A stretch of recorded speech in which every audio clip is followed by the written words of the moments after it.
Советот на општина Виница ја одржа 49-та редовна седница на која беа разгледани завршните сметки на училиштата, јавните претпријатии и институциите од културата.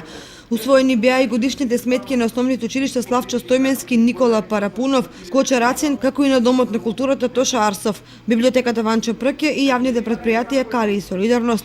Советниците расправаа и по извештајот и програмата за работа на територијалната противпожарна единица, како и по предлози со активирање на хидранти за да се олеснат и забрзат интервенциите во населените места.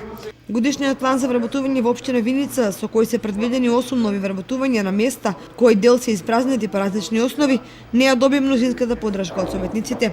На 49-та седница на Советот на општина Виница, советниците го усвоија барањето на група граѓани кои имаат објекти во местото викано Сушица, да им се овозможи да се приклучат на водоводниот систем на градот Виница, за да може да се реши проблемот со напојувањето на добитокот.